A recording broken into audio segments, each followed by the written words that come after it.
ब्रह्ममुरारिसुरार्चितलिङ्गं निर्मलभासितशोभितलिङ्गं जन्मज दुःखविनाशकलिङ्गं तत्प्रणमामि सदा शिवलिङ्गं।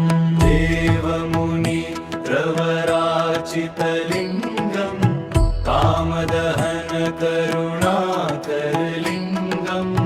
रावणदर्पविनाशनलिङ्गं तत्प्रणमामि सदा शिवलिङ्गम्।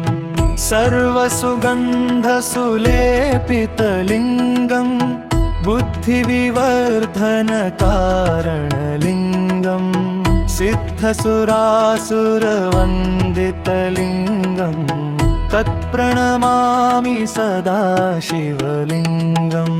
देवमुनि प्रवरार्चितलिङ्गं कामदहन करुणाकरलिङ्गं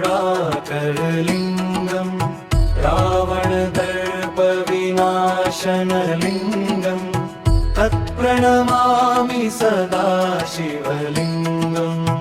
कनकमहामणिभूषितलिङ्गं फणिपतिवेष्टितशोभितलिङ्गं दक्षसुयज्ञविनाशनलिङ्गं तत्प्रणमामि सदा शिवलिङ्गम्।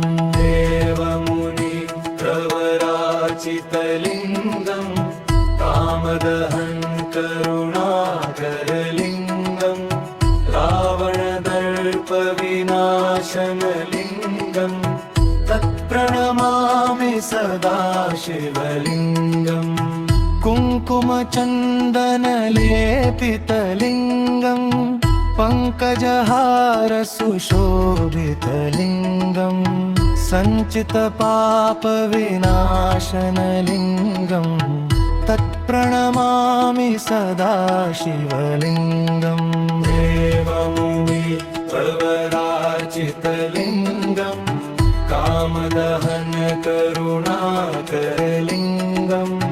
रावणदर्पविनाशनलिङ्गं तत्प्रणमामि सदा शिवलिङ्गम्। देवगणार्चितसेवितलिङ्गं भावैर्भक्तिभिर्भेव च लिङ्गं दिनकरकोटिप्रभाकरलिङ्गं तत्प्रणमामि सदा शिवलिङ्गम्। देवमुनि प्रवरार्चितलिङ्गं कामदहन करुणाकरलिङ्गं रावणदर्पविनाशनलिङ्गं तत्प्रणमामि सदा शिवलिङ्गम्। लिङ्गाष्टकमिदं पुण्यं यः पठेत् शिवसन्निधम्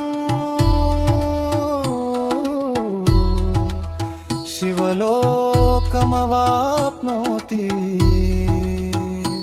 शिवेन सह मोदते।